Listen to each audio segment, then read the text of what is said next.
IMA celebrities Ruthie Henschel raised eyebrows as she opened up about her Buckingham Palace sex sessions with ex-Prince Edward during Friday's show. The West End star, 53, dated the royal on and off for 5 years in the 1990s and reflected on their romance during a chat with fellow camper Shane Ritchie. During the conversation, singer Ruthie also revealed she gave an intimate musical performance to the royal family after she got PD on martinis during a trip to Balmoral. Speaking with Shane, Ruthie boldly said, "You performed in Buckingham Palace, you sang in the gardens, ISHD in the bedrooms." Clearly piquing Shane's interest, the two then settled into his hammock and Ruthie divulged some of her best tales from dating Prince Edward.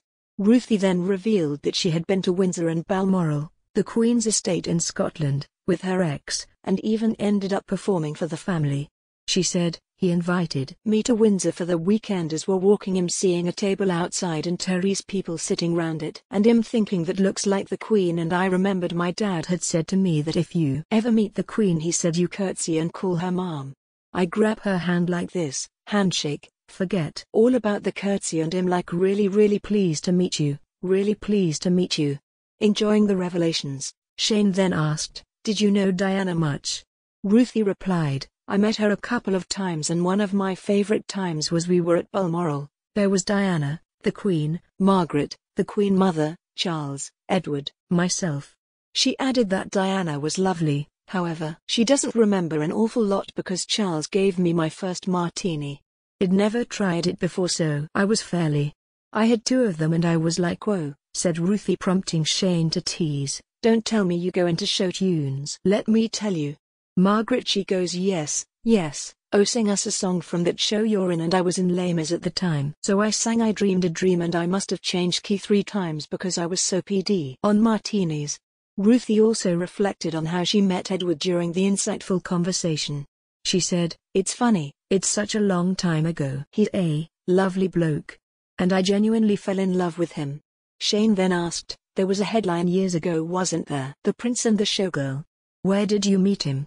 "He was a production assistant at Andrew Lloyd Webber's and he then called me himself, Andrew, and he wanted me to play the lead in A Star is Born. And Edward was my point of contact. He was the one who'd call me up and say you're rehearsing at 2 o'clock or whatever. And he said to me, would you like to come to mine and watch the film of A Star is Born with me and you can have some dinner." I was like, "What, at the palace? Is that where you live?" Shane said, "Is that what he meant? God, that is so weird. Watching A Star is Born with Prince Edward." Later he joked her first date was to Buckingham Palace. "Can you believe that? Blimey, my first date was Little Chef." Shane continued, "So when did you think we're going to do Jiggy Boom Boom?" "We're going to do Jiggy Boom Boom soon. I'm going to be new Queen of England." "No," protested Ruthie. Ruthie's stories came after fellow campmates Shane and Russell Watson shared their own royal stories. Actor Shane, who performed in musical Everybody's Talking About Jamie last year, had shared that he did Buckingham Palace during the lockdown. "It's incredible. Everyone asks, did you steal anything, and I got some toilet roll, but it was just a normal toilet roll. I was expecting it to have some royal seal on it or something," he joked. Russell Watson added, "I nicked a coat hanger from Windsor Castle." "A coat hanger? I mean, come on. You'd at least nick a crown." "Maybe not a crown." "That's illegal," commented Jordan North. Ruthie dated Prince Edward on and off for 5 years and remains good friends with him, even attending his wedding to Sophie, Countess of Wessex.